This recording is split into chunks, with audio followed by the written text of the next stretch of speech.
வணக்கம். மதிமுகம் செய்திகள். இன்றைய முக்கிய நிகழ்வுகளை பார்ப்பதற்கு முன்பாக தலைப்பு செய்திகளை பார்க்கலாம். திமுக தேர்தல் அறிக்கை மற்றும் வேட்பாளர்கள் பட்டியலை வெளியிட்டார் முதலமைச்சர் மு.க.ஸ்டாலின். மோடி ஆட்சி தொடர்வது நாட்டுக்கு நல்லதல்ல என முதலமைச்சர் எச்சரிக்கை. அதிமுக வேட்பாளர்கள் பட்டியலை வெளியிட்டார் எடப்பாடி பழனிசாமி. கூட்டணியை நம்பி அதிமுக இல்லை என பேட்டி. நாடு முழுவதும் 102 தொகுதிகளுக்கு வேட்புமனு தாக்கல் தொடங்கியுள்ளது. 19ஆம் தேதி காலை 7 மணி முதல் மாலை 6 மணி வரை வாக்குப்பதிவு நடைபெறும் என்று அறிவிப்பு. அதிமுக கூட்டணியில் 5 தொகுதிகளில் போட்டியிடுகிறது தேமுதிக. விருதுநகரில் போட்டியிட விஜயபிரபாகரன் விருப்பமனு தாக்கல்.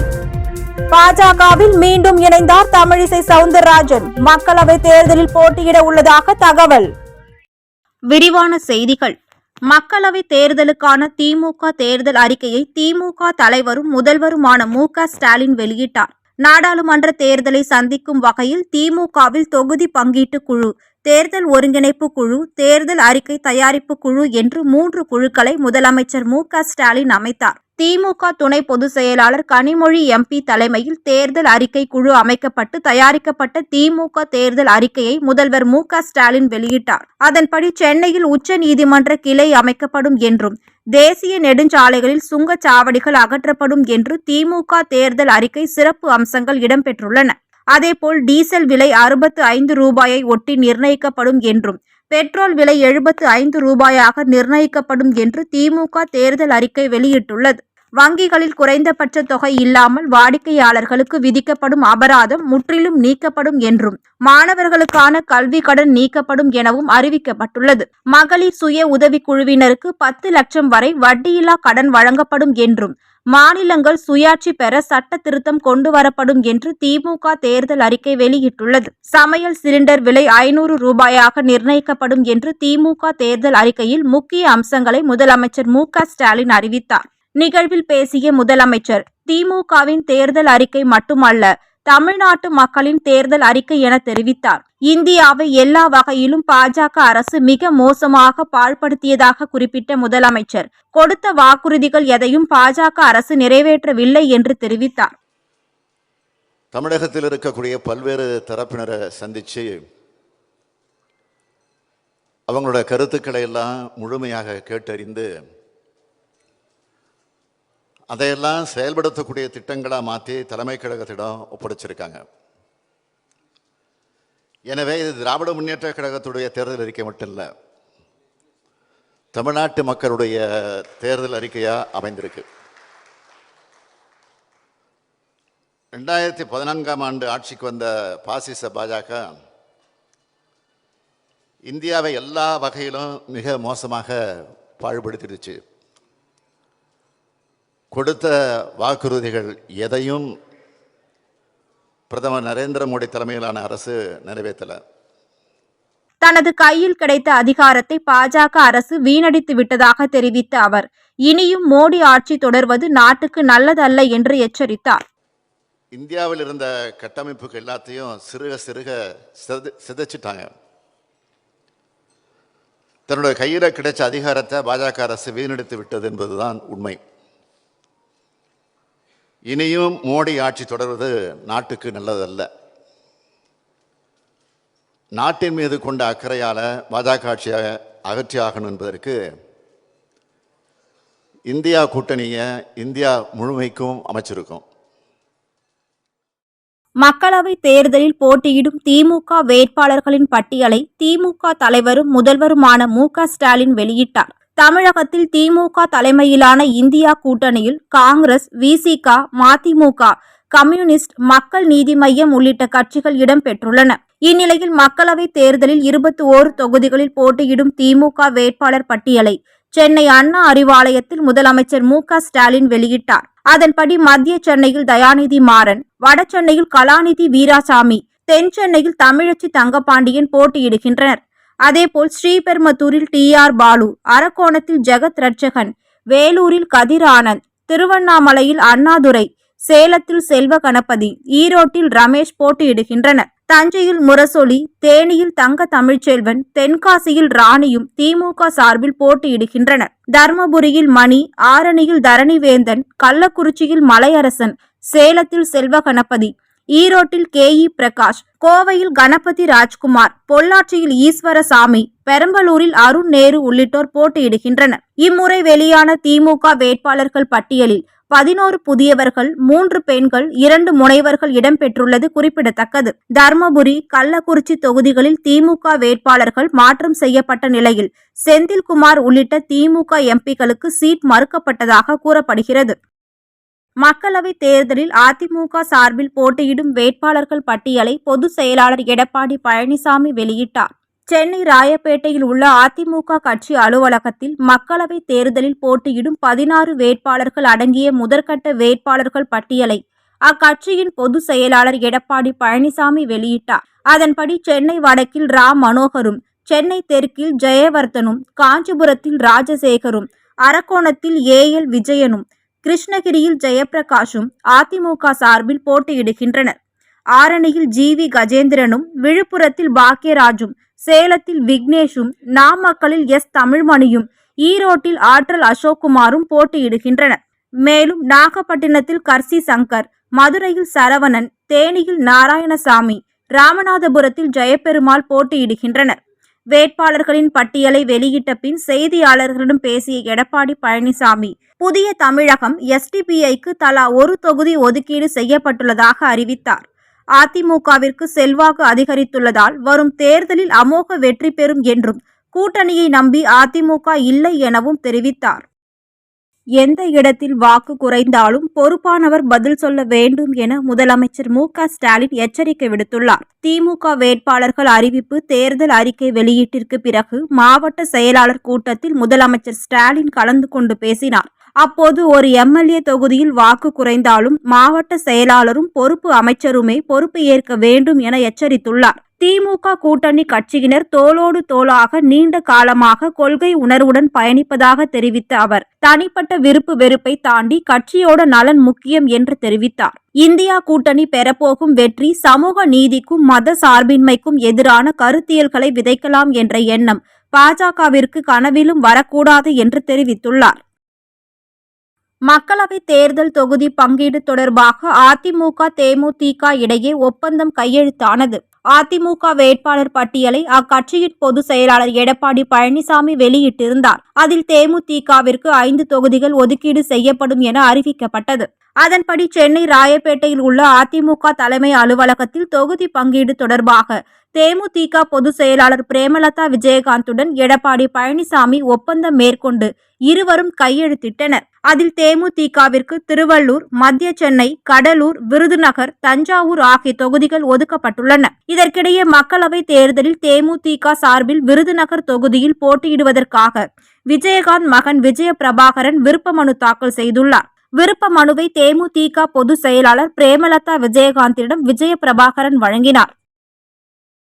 ஆளுநர் பதவியை ராஜினாமா செய்த தமிழிசை சவுந்தரராஜன் மீண்டும் பாஜகவில் இணைந்தார். புதுச்சேரி துணைநிலை ஆளுநராகவும் தெலுங்கானா மாநில ஆளுநராகவும் பதவி வகித்து வந்த தமிழிசை சவுந்தரராஜன் சமீபத்தில் தனது பதவியை ராஜினாமா செய்தார். தமிழிசை சவுந்தரராஜன் மக்களவைத் தேர்தலில் போட்டியிட உள்ளதாக தகவல் வெளியான நிலையில் மீண்டும் பாஜகவில் இணைந்துள்ளார். சென்னை கமலாயத்தில் உள்ள பாஜக அலுவலகத்தில் அக்கட்சியின் மாநில தலைவர் அண்ணாமலை முன்பு மீண்டும் பாஜகவில் இணைந்தார். பின்னர் அண்ணாமலையும் தமிழிசையும் சேர்ந்து செய்தியாளர்களை சந்தித்தனர். அப்போது பேசிய அண்ணாமலை, தமிழிசை சவுந்தரராஜன் 25 ஆண்டுகளாக பாஜகவில் உறுப்பினராக உள்ளதாக தெரிவித்தார். மக்களுக்காக களத்தில் இருந்து பணியாற்ற வேண்டும் என்று ஆளுநர் பதவியை ராஜினாமா செய்துள்ளதாகவும் அவர் தெரிவித்தார். அக்கா தமிழிசை சவுந்தரராஜன் அவர்கள் பாரதிய ஜனதா கட்சியில் 25 ஆண்டுகளாக 1997 99 செப்டம்பர் 17ஆம் தேதி 25 ஆண்டுகள் பாரதிய ஜனதா கட்சியில் உறுப்பினராக இருந்தார். இடையில 2019 தொடர்ச்சியாக ஒரு மாநிலம் அல்ல 2 மாநிலத்தினுடைய ஆளுநராக இருந்து பெரிய பேர் வாங்கியிருக்கிறார். குறிப்பாக புதுச்சேரியை பொறுத்தவரை ஒரு அட்மினிஸ்ட்ரேட்டிவ் ஆளுநராக நிறைய முடிவுகள் எடுக்கக்கூடிய ஒரு ஆளுநராக இருந்து புதுச்சேரி மக்களுடைய அன்பை எல்லாம் முழுமையாக பெற்று அதன் பிறகு தெலங்கானாவுடைய ஆளுநராக இருந்து ஒரு கடுமையான ஒரு சூழல்ல கூட தன்னுடைய கண்ணியத்தை விட்டு கொடுக்காமல், அரசியலமைப்பு சட்டத்தை விட்டு கொடுக்காமல், ஒரு ஆளுநர் பதவிக்கு இருக்கக்கூடிய அழகோடு பணியாற்றிவிட்டு ஒரு கஷ்டமான முடிவு அவங்க எடுத்திருக்கிறாங்க. ஒரு எளிதான முடிவு அது கிடையாது. உண்மையை சொல்ல வேண்டும் என்றால் ஒரு கஷ்டமான முடிவு எடுத்திருக்கிறாங்க. நீண்ட ஆலோசனைக்கு பிறகு நம்முடைய பாரதிய ஜனதா கட்சி 2024 மிக முக்கியமான ஒரு தேர்தலை சந்திக்க இருக்கிறது. இந்த முக்கியமான தேர்தலில் 400 பாராளுமன்ற உறுப்பினர்களை தாண்டி நம்முடைய பாரதிய ஜனதா கட்சி தேசிய ஜனநாயக கூட்டணி இந்த முறை ஆட்சிக்கு வர இருக்கிறது, நம் அனைவருக்கும் தெரியும். அதனால் இந்த நேரத்தில் இந்தியாவுடைய இந்த அற்புதமான வளர்ச்சி இதில் களத்திலிருந்து பணியாற்ற வேண்டும், களத்திலிருந்து நான் பணியாற்ற வேண்டும், என்னுடைய சகோதர சகோதரிகளோடு இருக்க வேண்டும். அரசியல் என்பது என்னுடைய மூச்சு. சில காலமாக அதிலிருந்து நான் பிரிந்திருக்க வேண்டிய சூழ்நிலை இருந்தாலும் கூட மறுபடியும் என்னுடைய ஃபர்ஸ்ட் லவ் பாலிடிக்ஸ்க்கு வர வேண்டும் என்கின்ற ஒரு வேள்வியோடு நேற்று முன்தினம் ஆளுநர் பதவியிலிருந்து ராஜினாமா கடிதம் அளித்து தொடர்ந்து செய்தியாளர்களின் கேள்விக்கு பதிலளித்த தமிழிசை சவுந்தரராஜன் வரும் மக்களவை தேர்தலில் தமிழ்நாட்டில் போட்டியிட விருப்பம் உள்ளதாக தெரிவித்தார். நமது கட்சி முடிவு செய்து அறிவிப்பார்கள். கட்சி எந்த தொகுதியில் நிற்க சொல்கிறார்கள் அந்த தொகுதியில் நிற்க வேண்டும் என்ற ஆசை எனக்கு இருக்கிறது. அந்த விருப்பத்தை நான் தெரிவித்திருக்கிறேன். தமிழ்நாட்டில் இருந்துதான், தமிழ்நாடு உறுப்பினராகத்தான் சேர்ந்திருக்கிறேன். தமிழ்நாடு உறுப்பினராக இன்று சேர்ந்திருக்கிறேன். தமிழ்நாடு பாராளுமன்ற உறுப்பினராக நாளை ஆள்வதற்காக சேர்ந்திருக்கிறேன். இல்லை, களம் இறங்குவதற்காக என்றில்லை, சாதாரண கட்சி பணி ஆற்ற வேண்டும் என்று சாதாரண தொண்டனாகத்தான் இணைந்திருக்கிறேன். ஆனால் இது தேர்தல் காலமாக இருப்பதனால் எனக்கு எப்பவுமே மக்கள் பணி ஆற்ற வேண்டும் என்ற ஒரு விருப்பம் உண்டு. அதனால் நான் போட்டியிடலாம் என்று நினைத்திருக்கிறேன். நாடு முழுவதும் முதல் கட்ட தேர்தல் நடைபெறும் 102 தொகுதிகளுக்கு வேட்புமனு தாக்கல் தொடங்கியுள்ளது. தமிழ்நாட்டில் உள்ள 39 தொகுதிகள் உட்பட 17 மாநிலங்கள், 4 யூனியன் பிரதேசங்களில் உள்ள 102 தொகுதிகளுக்கு வேட்புமனு தாக்கல் தொடங்கியுள்ளது. வேட்பாளர்கள் காலை 11 மணி முதல் பிற்பகல் 3 மணி வரை வேட்புமனு தாக்கல் செய்யலாம் என்று அறிவிக்கப்பட்டுள்ளது. முதல் வேட்புமனு தாக்கல் தொடங்கிய நிலையில் வேட்பாளருடன் 5 நபர்கள் மட்டுமே வரவேண்டும் என்று வரும் 27ஆம் தேதி வரை வேட்புமனு தாக்கல் செய்யலாம் எனவும் அறிவிக்கப்பட்டுள்ளது. 28ஆம் தேதி வேட்புமனுக்கள் மறுபரிசீலனை செய்யப்பட உள்ள நிலையில் 30ஆம் தேதி வேட்புமனுக்களை திரும்ப பெற கடைசி நாள் என்று தெரிவிக்கப்பட்டுள்ளது. வேட்பாளருடன் வருபவர்கள் மேளதாளங்கள், ட்ரம்ஸ் போன்றவை இசைக்க அனுமதி கிடையாது என்றும் தேர்தல் ஆணைய விதிகளின் அடிப்படையில் வேட்புமனு தாக்கல் செய்பவர்கள் பின்பற்றிட வேண்டும் என தெரிவிக்கப்பட்டுள்ளது. மேலும் வேட்புமனு தாக்கலை முன்னிட்டு பலத்த காவல் பாதுகாப்பு ஏற்பாடுகள் செய்யப்பட்டுள்ளது. இந்நிலையில் ஏப்ரல் 19ஆம் தேதி தமிழ்நாடு, புதுச்சேரியில் காலை 7 மணி முதல் மாலை 6 மணி வரை வாக்குப்பதிவு நடைபெற உள்ளதாக அறிவிக்கப்பட்டுள்ளது. மணிப்பூர், மேகாலயா மற்றும் நாகாலாந்து ஆகிய மாநிலங்களில் காலை 7 மணி முதல் மாலை 4 மணி வரை வாக்குப்பதிவு செய்யப்பட்டுள்ளது. சத்தீஸ்கர், மகாராஷ்டிரா ஆகிய மாநிலங்களின் ஒரு சில தொகுதிகளில் வாக்குப்பதிவு 3 மணியுடன் நிறைவடைய உள்ளதாக அறிவிக்கப்பட்டுள்ளது. மத்தியில் ஆட்சி மாற்றம் வேண்டும் என தூத்துக்குடி திமுக வேட்பாளர் கனிமொழி எம்பி தெரிவித்துள்ளார். சென்னையில் செய்தியாளர்களை சந்தித்த அவர் ஜிஎஸ்டி குழப்பம் சரி செய்யப்படும் என்று தெரிவித்தார். மாநிலங்களுக்கு எதிரான சட்டங்கள் சீர் செய்யப்படும் என்றும் அவர் உறுதியளித்தார். ஒரு ஆட்சி மாற்றம், இந்திய அளவிலே ஆட்சி மாற்றம் வர வேண்டும் அப்படிங்கிறது மக்களுடைய கோரிக்கையாக இருந்தது. மிக முக்கியமாக ஜிஎஸ்டியில் இருக்கக்கூடிய பிரச்சனைகளை எல்லாருமே எடுத்து சொன்னாங்க. அது ஒரு அங்கே இருக்கக்கூடிய குழப்பங்கள் சரி செய்யப்படும் பட வேண்டும் அப்படிங்கிறது தான் எல்லா பகுதிகளிலும் மக்களுக்கு இருக்கக்கூடிய ஒரு மிகப்பெரிய கோரிக்கையா இருந்தது. பிரதமர் மோடி தேர்தல் பிரச்சார பொதுக்கூட்டத்திற்கு விமானப்படை விமானத்தை பயன்படுத்தியதில் தேர்தல் விதிமீறல் என காங்கிரஸ் தரப்பில் புகார் அளிக்கப்பட்டுள்ளது. சேலம் தேர்தல் பிரச்சார பொதுக்கூட்டத்திற்கு இந்திய விமானப்படைக்கு சொந்தமான ஹெலிகாப்டர்களை பயன்படுத்தியதற்காக பிரதமர் மோடி மீது தேர்தல் கமிஷன் நடவடிக்கை எடுக்க வேண்டும் என தமிழ்நாடு காங்கிரஸ் கமிட்டி செய்தி தொடர்பாளரான நாமக்கலை சேர்ந்த டாக்டர் PV செந்தில் சேலம் மாவட்ட ஆட்சியருக்கு புகார் அனுப்பியுள்ளார். இதற்கிடையே கோவையில் பிரதமர் மோடி கலந்து கொண்ட நிகழ்வில் பள்ளி மாணவர்கள் பங்கேற்ற விவகாரத்தில் கோவை மாவட்ட பாஜக நிர்வாகிகளுக்கு விளக்கம் கேட்டு தேர்தல் ஆணையம் நோட்டீஸ் அனுப்பியுள்ளது. மேலும் கோவை அரசு உதவி பெறும் பள்ளி மாணவர்களை பிரதமர் மோடியின் பரப்புரைக்கு அழைத்து செல்லப்பட்ட விவகாரத்தில் மாவட்ட குழந்தைகள் நல அலுவலர் கொடுத்த புகாரின் பேரில் சாய்பாபா காலனி காவல்துறை வழக்கு பதிவு செய்துள்ளனர். அதில் பள்ளி மாணவர்களை தவறாக வழிநடத்தியதாக பள்ளி நிர்வாகத்தின் மீது சாய்பாபா காலனி காவல்துறையினர் வழக்கு பதிவு செய்துள்ளனர். தென்காசி மாவட்டத்தில் கனரக லாரியும் டிப்பர் லாரியும் நேருக்கு நேர் மோதிய விபத்தில் 2 பேர் சம்பவ இடத்திலேயே உயிரிழந்தனர். தென்காசி மாவட்டம் புளியங்குடி அரசு போக்குவரத்து பணிமனை அருகே கனரக லாரியும் தென்காசியில் இருந்து ராஜபாளையம் சென்ற மினி டிப்பர் லாரியும் எதிர்பாராத விதமாக நேருக்கு நேர் மோதி விபத்து ஏற்பட்டது.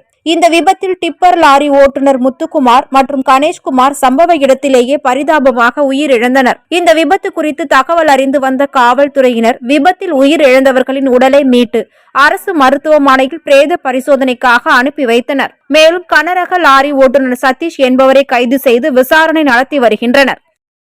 சென்னையில் உள்ள தமிழக பாஜக தலைமையகத்தில் தமிழ் மாநில காங்கிரஸ் கட்சியின் தலைவர் ஜி.கே. வாசன் தமிழக பாஜக மாநில தலைவர் அண்ணாமலை சந்தித்து ஆலோசனை மேற்கொண்டார். அதனைத் தொடர்ந்து செய்தியாளர்களை சந்தித்து பேசிய ஜி.கே. வாசன் சுமூகமான மகிழ்ச்சியான முறையில் ஆலோசனை நடைபெற்றதாக தெரிவித்தார்.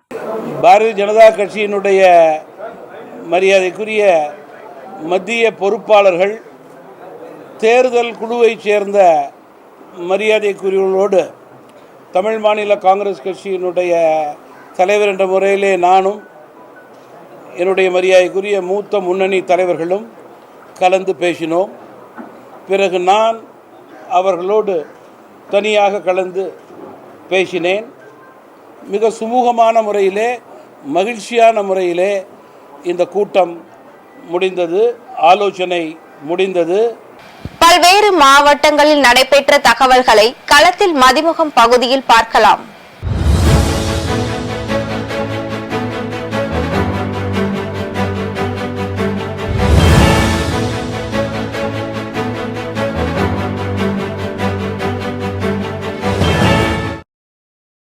திருப்பத்தூர் மாவட்ட காவல் கண்காணிப்பாளர் ஆல்பர்ட் ஜானுக்கு வெளிமாநில மது பாக்கெட்டுகள் கடத்தி வருவதாக ரகசிய தகவல் கிடைத்துள்ளது. தகவலின் பெயரில் காவல்துறையினர் ரோந்து பணியில் ஈடுபட்டு கொண்டிருந்த போது அந்த வழியாக வந்த கார் ஒன்றில் 2 லட்சம் ரூபாய் மதிப்பிலான வெளிமாநில மது பாக்கெட்டுகளை பறிமுதல் செய்து ஜோலார்பேட்டை காவல் நிலையத்திற்கு கொண்டு சென்றனர். மேலும் இந்த கடத்தல் சம்பவத்தில் ஈடுபட்ட முனியப்பன் என்பவரை காவல்துறையினர் கைது செய்து விசாரணை நடத்தி வருகின்றனர். புதுச்சேரியில் இன்று முதல் வேட்புமனு தாக்கல் தொடங்குகின்றது. அதன்படி வாக்காளர்களுக்கு கொடுப்பதற்காக பணம், பரிசு பொருட்கள், மதுபானம் ஆகியவை கடத்தப்படுவதை தடுக்க சோதனை சாவடிகளில் அதிகாரிகள் சோதனையில் ஈடுபட்டு வருகின்றனர். இந்நிலையில் கடல் வழியாக கடத்தி வரப்படும் பணம், பரிசு பொருட்கள், மதுபானம் போன்றவற்றை கடத்துவதை தவிர்ப்பதற்காக புதுச்சேரி காவல்துறை டிஜிபி தலைமையிலான காவலர்கள் மீன்பிடி துறைமுகத்தில் நிறுத்தி வைக்கப்பட்டுள்ள படகுகளில் அதிகாரிகள் சோதனை மேற்கொண்டனர். சோதனையில் எதுவும் பிடிபடாததால் கடலில் சந்தேகப்படும்படியான படகுகள் தென்பட்டால் உடனடியாக கடலோர காவல் படைக்கு தகவல் தெரிவிக்க வேண்டும் என மீனவர்களுக்கு அதிகாரிகள் உத்தரவிட்டுள்ளனர். பிரதமர் மோடி மனித நேயத்துக்கு எதிராக பேசி வருகிறார். இது வன்மையாக கண்டிக்கத்தக்கது என இந்திய ஜனநாயக புலிகள் கட்சியின் மாநில தலைவர் மன்சூர் அலிகான் தெரிவித்துள்ளார். பிரதமரே எங்க நாட்டில் குனிஞ்சு ஓட்டு பிச்சை கேட்டுட்டு இருக்காரு. 10 வருஷம் ஆண்டு கேட்டுட்டு இருக்காரு. நான்லாம் ஏமாத்துறேன் ஐயா.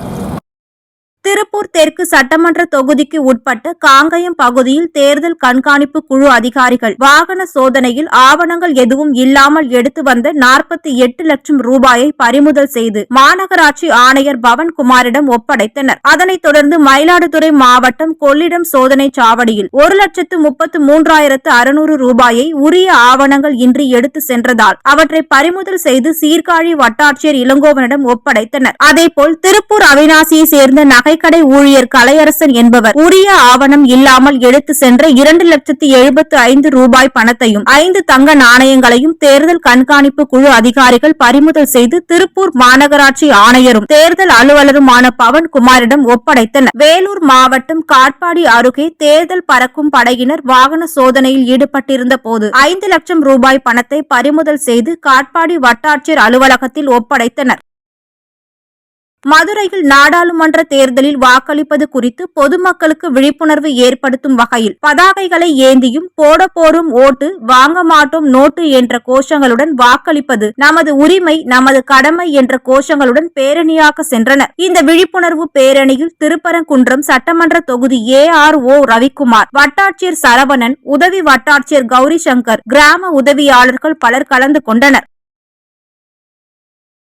மயிலாடுதுறை பாராளுமன்ற தொகுதி தேர்தலுக்கான வாக்குப்பதிவு இயந்திரங்களை சட்டமன்ற தொகுதிகளுக்கு அனுப்புவதற்கான பணியை மாவட்ட ஆட்சியரும் தேர்தல் நடத்தும் அலுவலருமான மகாபாரதி அரசியல் கட்சி பிரமுகர்கள் முன்னிலையில் துவக்கி வைத்தார்.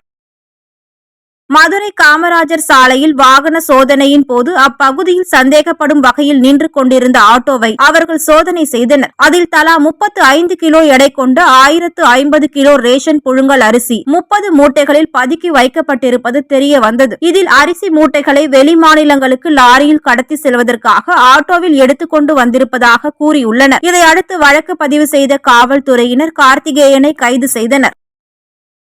நாமக்கல் மாவட்ட ஆட்சியர் அலுவலகத்தில் அகில இந்திய சோசியலிச கட்சி தலைவர் காந்தியவாதி நாமக்கல் மாவட்ட ஆட்சியர் அலுவலகத்தில் அகில இந்திய சோசியலிச கட்சி தலைவர் காந்தியவாதி ரமேஷ் காந்தி போல் வேடம் அணிந்து டெபாசிட் தொகையான 25,000 10 ரூபாய் நாணயங்களாக மாற்றி வேட்புமனு தாக்கல் செய்ய வந்த நபரால் பரபரப்பு ஏற்பட்டது. நாமக்கல் நாடாளுமன்ற தொகுதி மற்றும் வாரணாசி நாடாளுமன்ற தொகுதி 2 தொகுதிகளிலும் அஹிம்சா சோசியலிஸ்ட் கட்சியின் சார்பாக பிரதமர் வேட்பாளராக நான் போட்டியிடுகிறேன். இன்று 10 ரூபாய் காயினாக நான் கொண்டு 25,000 ரூபாய் வைப்பு நிதி, அதாவது டெபாசிட் தொகையை நான் செலுத்தியுள்ளேன். ஏன்னா இப்போ 10 ரூபா காயின் பொதுமக்கள் மத்தியில் செல்லா காசாக தான் இருக்குது இன்னைக்கு வரலாம். அதுபோல் மோடி அவர்களுடைய ஆட்சியும் 10 ஆண்டுகள், கடந்த 10 ஆண்டுகளும் செல்லா காசாக தான் இருக்கிறது. குரோம்பேட்டையில் சட்டத்திற்கு புறம்பாக செயல்பட்டு வரும் தனியார் குடிநீர் சுத்திகரிப்பு நிலையத்தை மூட வேண்டும் என பொதுமக்கள் வலியுறுத்தியுள்ளனர். பலமுறை உரிய அதிகாரிகளிடம் புகார் தெரிவித்திருந்த நிலையிலும் எந்தவிதமான நடவடிக்கையும் எடுக்கவில்லை என பொதுமக்கள் குற்றம் சாட்டி வருகின்றனர். மதுரை மாவட்டம் திருப்பரங்குன்றம் தாலுகா அலுவலகத்தில் 2024ஆம் ஆண்டு நாடாளுமன்ற தேர்தல் நடைபெறுவதை ஒட்டி 70 வயதிற்கு மேல் உள்ள வாக்காளர்கள் கணக்கெடுக்கும் பணியும் 85 வயதிற்கு மேல் உள்ள வாக்காளர்களுக்கு தபால் வாக்கு சீட்டு அளிக்கவும் பயிற்சி முகாம் நடைபெற்றது. இதன் மூலம் வரும் 2024இல் நாடாளுமன்ற தேர்தலில் வாக்கு சதவிகிதம் அதிகரிக்க நடவடிக்கை எடுக்கப்பட்டுள்ளது. மயிலாடுதுறை மாவட்டம் ஸ்ரீ செல்வ விநாயகர் கோவிலில் மகா கும்பாபிஷேக விழா வெகு விமர்சையாக நடைபெற்றது. இதனையொட்டி யாகசாலை பூஜை நிறைவுற்று பூரணாகதி செய்யப்பட்டு மகா தீபாராதனை காண்பிக்கப்பட்டது. அதனைத் தொடர்ந்து புனித நீரை கோபுர கலசத்தின் மீது ஊற்றப்பட்டு மகா கும்பாபிஷேகம் நடைபெற்றது. இதில் திரளான பக்தர்கள் கலந்து கொண்டு சுவாமி தரிசனம் செய்தனர். மயிலாடுதுறை மாவட்டம் நல்லத்துக்குடி பகுதியில் கள்ளச்சாராயம் விற்பனை செய்யப்படுவதாக மது ஒழிப்புத்துறை அதிகாரிகளுக்கு ரகசிய தகவல் கிடைத்துள்ளது. தகவலின் பெயரில் அதிகாரிகள் மேற்கொண்ட சோதனையில் மணிகண்டன் என்பவரை கைது செய்தனர். மேலும் சட்டவிரோத செயலில் ஈடுபடுபவர்கள் மீது கடுமையான நடவடிக்கை மேற்கொள்ளப்படும் என்று மாவட்ட காவல் கண்காணிப்பாளர் மீனா தெரிவித்துள்ளார். மயிலாடுதுறை கோட்டாட்சியர் அலுவலகத்தில் வாக்களிப்பதின் அவசியம் குறித்து விழிப்புணர்வு நிகழ்ச்சி நடைபெற்றது. இதில் கோட்டாட்சியர் யுரேகா மற்றும் மாவட்ட காவல் துணை கண்காணிப்பாளர் திருப்பதி தொடங்கி வைத்தனர். தேர்தல் பருவம், தேசத்தின் பெருமை, அனைவரும் வாக்களிப்போம், நாட்டின் எதிர்காலத்தை தீர்மானிப்போம் என்ற வாசகங்களை எழுதி விழிப்புணர்வு ஏற்படுத்தினர். போலி ஆவணங்கள் மூலம் அபகரித்த தனது தந்தையின் சொத்துக்களை மீட்டு தர வேண்டும் என சென்னை காவல்துறை தலைமை இயக்குநர் அலுவலகத்தில் மதுரையை சேர்ந்த சையது என்பவர் புகார் மனு அளித்துள்ளார். என் பேர் சையத் இப்ராஹிம். நான் மதுரை நாராயணபுரம் இருந்து வந்திருக்கேன். எங்கள் அப்பா பேர் PS அப்துல் காதர். அவர் மதுரையில் பிரபல தொழிலதிபராக இருந்து வந்தார். அவர் சுயமாக சம்பாதிச்ச சொத்துக்களை திரு வீரகதிரவன், எங்கள் சித்தி பர்வீன் பானு மற்றும் மேனேஜர் மொய்தீன் ராஜா, இவங்க எல்லாரும் போலி பத்திரங்கள், போலியாக டாக்குமெண்ட்ஸ் எல்லாம் ரெடி பண்ணி அபகரித்து வச்சுக்கிட்டாங்க. மதுரையில் பல இடங்களில் சொத்து இருக்குது அவருக்கு. அழகர் கோவில் இந்த மாதிரி ஏரியாக்களில் இருக்குது. மேலும் இந்த சொத்துக்களை இருக்கிற விவரங்கள் எல்லாம் தெரிஞ்சுட்டு போலியாக பத்திரங்கள் ரெடி பண்ணி இது நான் பத்திர ஆஃபீஸில் மனு கொடுத்தோம். அதையும் அவங்க ஃப்ரீஸ் பண்ணி அதையும் மீறி பதிவு பண்ணி வச்சுருக்காங்க. அவங்களோட இன்ஃப்ளூயன்ஸை யூஸ் பண்ணி மேற்கொண்டு என்னையும் கொலை மிரட்டல் விடுக்கிறாங்க. கூலிப்படையை வச்சு கொண்டுருவோன்னு சொல்லி. ஸோ அதனால் டிஜிபி சாரை பார்த்து கம்ப்ளைண்ட் பண்ணுறதுக்காண்டி வந்திருக்கோம். கம்ப்ளைண்ட் கொடுத்துருக்கோம், அதோட நகல் இங்கே இருக்குது. சென்னை ராதாகிருஷ்ணன் சாலையில் உள்ள காவல்துறை தலைமை இயக்குநர் அலுவலகத்தில் வழக்கறிஞர் ரகுநாத் குற்ற வழக்கு நிலுவையில் உள்ள அமைச்சர்கள் மற்றும் சட்டமன்ற உறுப்பினர்கள் மீது குற்றவியல் நடைமுறை சட்டம் பிரிவு 110 படி நடவடிக்கை எடுக்கும்படி கோரிக்கை மனு அளித்தார். சஜ்ஜத் நேனா முகமது, சென்னை உயர்நீதிமன்ற வழக்கறிஞராக இருக்கேன் மற்றும் மாநில மனித உரிமை ஆணையத்திலையும் வழக்கறிஞராக பணி செய்து வருகிறேன். நாங்கள் இப்போ டிஜிபியை பார்த்து ஒரு கம்ப்ளைண்ட் கொடுக்க வந்திருக்கோம். அது என்ன கம்ப்ளைண்ட்னா, குற்றவியல் நடைமுறை சட்டம் 110 கீழ் தற்பொழுது பொதுமக்களாக உள்ள மக்களிடம் அற்ப வழக்குகள் என்று சொல்லக்கூடிய சிறு வழக்குகள் சம்பந்தமாக யாராவது ஒரு வழக்கோ 2 வழக்கோ அல்லது 3 வழக்கோ இருந்தால் புவிமூசா 110 படி காவல்துறை நன்னடத்தை விதியின்படி அவர்களிடம் பிணைப்பத்திரம் எழுதி வாங்குகின்றார்கள். இது ஒரு சாதாரண நடைமுறை தான். ஆனால் இது சாதாரண மக்கள், சாமானிய மக்களுக்கு மட்டும்தான் இந்த மாதிரி நடைமுறை காவல்துறை செயல்படுத்துகிறாங்க. இன்றைய தங்கம் வெள்ளி விலை வழங்குவோர் அட்டிகா கோல்ட் கம்பெனி. சென்னையில் 22 கேரட் ஆபரண தங்கத்தின் விலை கிராமிற்கு 5 ரூபாய் உயர்ந்து 1 கிராம் தங்கத்தின் விலை 6140 ரூபாய்க்கு விற்பனை செய்யப்படுகிறது. மேலும் சவரனுக்கு 40 ரூபாய் உயர்ந்து 1 சவரன் 49,120 ரூபாய்க்கு விற்பனை செய்யப்படுகிறது. வெள்ளியின் விலையும் கிராமிற்கு 30 காசுகள் குறைந்து 1 கிராம் வெள்ளியின் விலை 80 ரூபாய்க்கும் 1 கிலோ வெள்ளியின் விலை 80,000 ரூபாய்க்கும் விற்பனை செய்யப்படுகிறது. ரஷ்யாவுக்கு எதிரான போரில் ஒரே நாளில் 215 வீரர்களை உக்ரைன் இழந்துள்ளதாக ரஷ்ய பாதுகாப்பு அமைச்சகம் தெரிவித்துள்ளது. 3 ஆண்டுகளாக நீடித்து வரும் உக்ரைன் ரஷ்யா போர் தொடர்ந்து தீவிரமடைந்து வருகிறது. உக்ரைன் எல்லையில் அமைந்துள்ள பகுதிகளுக்குள் ரஷ்யா ராணுவத்தினர் ஊடுருவி தொடர் தாக்குதல் நடத்தி வருகின்றனர். உக்ரைனில் டோனெட்ஸ்க் நகரை குறிவைத்து ரஷ்ய ராணுவத்தினர் தாக்குதல் நடத்தினர். பீரங்கிகள், கவச வாகனங்கள் உள்ளிட்ட நவீன ஆயுதங்களை கொண்டு ரஷ்ய ராணுவத்தினர் உக்ரைன் பகுதிக்குள் ஊடுருவினர். இதனால் ராணுவ முக்கியத்துவம் வாய்ந்த ஓர்லிவ்கா கிராமத்தை உக்ரைன் ராணுவம் ரஷ்யாவிடம் பறிகொடுத்துள்ளது. மேலும் இந்த தாக்குதலில் 215 வீரர்கள் கொன்று குவிக்கப்பட்டதாகவும் 3 கவச வாகனங்களை உக்ரைன் இழந்துள்ளதாகவும் ரஷ்ய பாதுகாப்பு அமைச்சகம் தெரிவித்துள்ளது. மீண்டும் தலைப்பு செய்திகள். திமுக தேர்தல் அறிக்கை மற்றும் வேட்பாளர்கள் பட்டியலை வெளியிட்டார் முதலமைச்சர் மு க ஸ்டாலின். மோடி ஆட்சி தொடர்வது நாட்டுக்கு நல்லதல்ல என முதலமைச்சர் எச்சரிக்கை. அதிமுக வேட்பாளர்கள் பட்டியலை வெளியிட்டார் எடப்பாடி பழனிசாமி. கூட்டணியை நம்பி அதிமுக இல்லை என பேட்டி. நாடு முழுவதும் 102 தொகுதிகளுக்கு வேட்புமனு தாக்கல் தொடங்கியுள்ளது. 19ஆம் தேதி காலை 7 மணி முதல் மாலை 6 மணி வரை வாக்குப்பதிவு நடைபெறும் என்று அறிவிப்பு. அதிமுக கூட்டணியில் 5 தொகுதிகளில் போட்டியிடுகிறது தேமுதிக. விருதுநகரில் போட்டியிட விஜயபிரபாகரன் விருப்பமனு தாக்கல். பாஜகவில் மீண்டும் இணைந்தார் தமிழிசை சவுந்தரராஜன். மக்களவை தேர்தலில் போட்டியிட உள்ளதாக தகவல். இத்துடன் செய்திகள் நிறைவடைந்தன. மீண்டும் செய்திகள் காலை 8 மணிக்கு. மேலும் செய்திகளை தெரிந்து கொள்ள மதிமுகம் பிரைம் யூடியூப் தளத்தில் இணைந்திருங்கள்.